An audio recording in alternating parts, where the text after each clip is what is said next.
Janasena YSR Congress party మధ్య మాటల యుద్ధం పీక్ స్టేజ్కి వెళ్ళింది. ఏదైతే జగన్ మీద రాయి దాడి జరిగితే ఆ రాయి దాడిని వెటకారం చేస్తూ తనను తానే గీరుకున్నాడు, లేకపోతే పక్కనోళ్ళు గీరారు అని చెప్పినటువంటి పవన్ కళ్యాణ్ ఆగ్రహంతో రగిలిపోతూ ఏం జగన్కి రాయేస్తే రాష్ట్రం అంతా ఇదైపోవాలా అని రగిలిపోవడం ప్రతి వైసీపీ కార్యకర్తకి రగిలిపోయింది. ఇప్పుడు దాంతో మాటల యుద్ధం కాదు, ట్వీట్ల యుద్ధం లేదా ప్రెస్ నోట్ల యుద్ధం లేదా కామెంట్ల యుద్ధం, సోషల్ మీడియా యుద్ధం నడుస్తుంది. తాజాగా జనసేనకి సంబంధించి ఆయన పవన్ కళ్యాణ్ గారి టూర్ నడుస్తున్న నేపథ్యంలో ఒక ఏది పిలుపునిచ్చింది జనసేన ప్రెస్ నోట్ ద్వారా.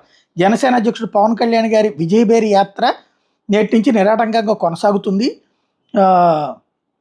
ఆయనకి రికరెంట్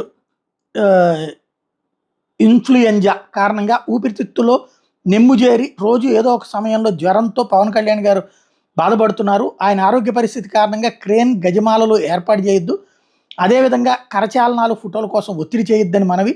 పూలు జల్లినప్పుడు నేరుగా ఆయన ముఖం మీద పడకుండా జాగ్రత్తలు తీసుకోవాల్సిందిగా జనసేన నాయకులు, వీర మహిళలు, జన సైనికులు, అభిమానులని సవినయంగా కోరుతున్నాము అంటూ ప్రకటించారు. దీన్ని అడ్వాంటేజ్గా తీసుకున్నటువంటి వైఎస్ఆర్ కాంగ్రెస్ పార్టీ దాన్ని వెటకారం చేస్తూ నిలదీసింది. వచ్చాడండి ఫ్లవర్ స్టార్, 4 రోజులు ఎండలో తిరిగితే జ్వరం వస్తుంది, అభిమానులు పూలేస్తే ఎలర్జీ వస్తుంది, అలాంటి మీరు ఎండనక వాననక ప్రజల్లో తిరిగే వైఎస్ జగన్ గారి మీద జరిగిన దాడిని గులకరాయని హేళన చేస్తావా? 2 రోజులు ప్రజల్లో ఉండలేని నీకు జ్వరం వస్తే ట్రీట్మెంట్ కోసం హైదరాబాద్ పారిపోయి నీకు రాజకీయాలు ఎందుకు?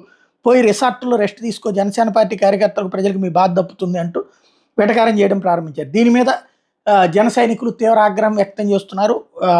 పవన్ కళ్యాణ్ లాంటి ఒక అద్భుతమైనటువంటి వ్యక్తి మీద అట్లట్లా మాట్లాడతారు, అన్యాయంగా మాట్లాడుతున్నారు, ఇదే అహంకారం, వైఎస్ఆర్ కాంగ్రెస్ పార్టీకి దించేస్తాం పార్టీని ప్రభుత్వాన్ని అని వాళ్ళు ట్వీట్లు చేస్తున్నారు.